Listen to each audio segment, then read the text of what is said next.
नमस्कार दोस्तों, स्वागत है आपका आपके अपने YouTube चैनल रहस्यमय भारत में। दोस्तों, आपको हनुमान जी से जुड़ी बहुत सी कहानियाँ पता होगी, पर आज हम आपको हनुमान जी से जुड़े कुछ तथ्यों के बारे में बताने वाले हैं। दोस्तों, यदि आप हमारे चैनल पर नए हैं और रोचक जानकारियों के शौकीन हैं, तो हमारे चैनल रहस्यमय भारत को सब्सक्राइब करें तथा बेल आइकन को दबाना न भूलें। दोस्तों, आप कई बार हनुमान जी के मंदिर गए होंगे।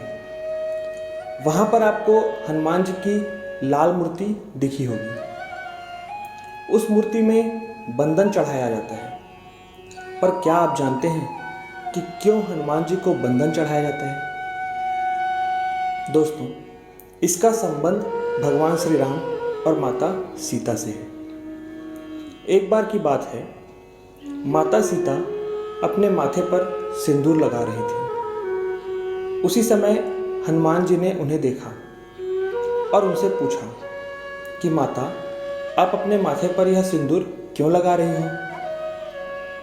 इस पर माता सीता ने कहा कि मेरे इस प्रकार के सिंदूर लगाने से आपके आराध्य श्री राम की आयु लंबी होती है।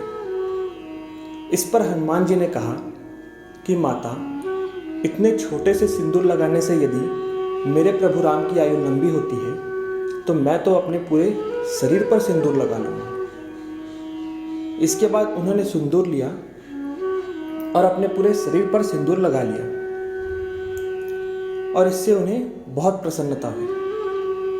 दोस्तों, इसी प्रकार से जो भी हनुमान जी को चोला चढ़ाते हैं अर्थात सिंदूर चढ़ाते हैं, उनकी भी सभी प्रकार की मनोकामनाएं पूरी होती है और उनसे हनुमान जी बहुत ही प्रसन्न होते हैं।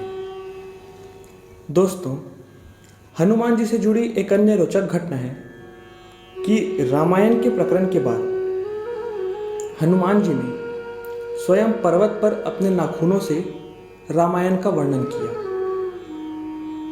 उसी समय महर्षि वाल्मीकि उन्हें अपने द्वारा लिखित रामायण दिखाने आए और हनुमान जी के द्वारा लिखित रामायण को पढ़ा।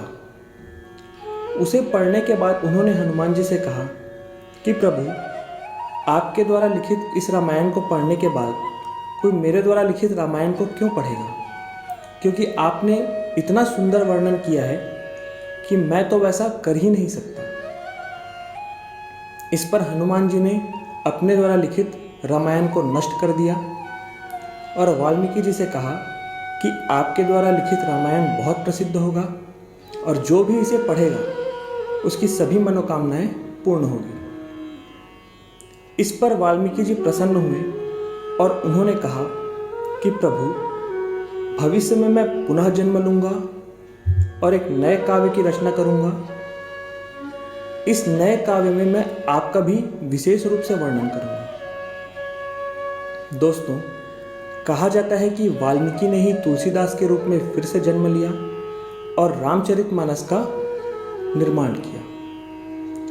और रामचरितमानस में ही उन्होंने सुंदरकांड नामक अध्याय में हनुमान जी का विस्तार से वर्णन किया।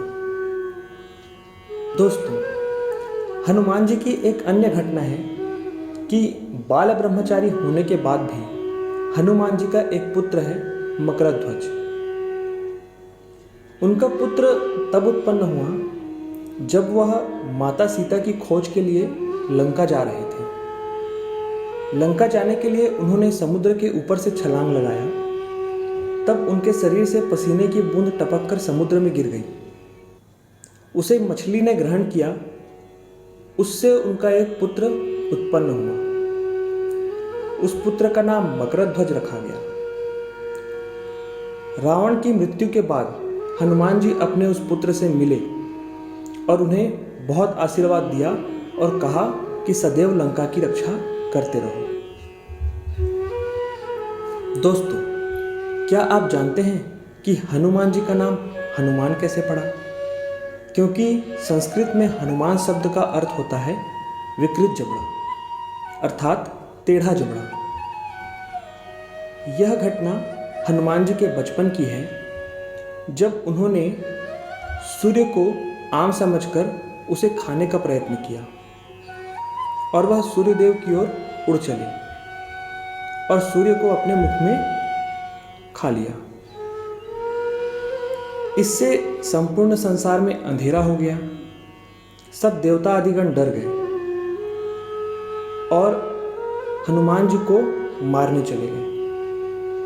हनुमान जी और इंद्र के बीच युद्ध हुआ। इंद्र ने हनुमान जी पर वज्र से प्रहार किया। इस वज्र के प्रहार से हनुमान जी घायल हो गए और उनका जबड़ा टेढ़ा हो गया और वह मूर्छित होकर गिर पड़े। तब सभी देवताओं ने उन्हें बहुत सारा आशीर्वाद दिया और उन्हें पुनः मूर्छा से वापस लेकर आए और तब से उनका नाम हनुमान पड़ा। माता सीता की खोज, लक्ष्मण के प्राण बचाना, लक्ष्मण के लिए संजीवनी बूटी लाना, इन सब घटनाओं से श्री राम हनुमान से बहुत प्रभावित हुए और उन्होंने हनुमान जी से कहा कि हे हनुमान, तुम मेरे लिए मेरे भ्राता भरत के समान ही प्रिय हो। दोस्तों, तब से हनुमान जी श्री राम को बहुत ही प्रिय हो गए और जो श्री राम की पूजा करते हैं उनसे हनुमान बहुत प्रसन्न रहते हैं और जो हनुमान की पूजा करते हैं उनसे श्री राम बहुत प्रसन्न रहते हैं। दोस्तों, यदि आपको हमारी यह जानकारी अच्छी लगी हो और यह वीडियो पसंद आई हो तो इसे लाइक करें, शेयर करें और चैनल को सब्सक्राइब करें। धन्यवाद।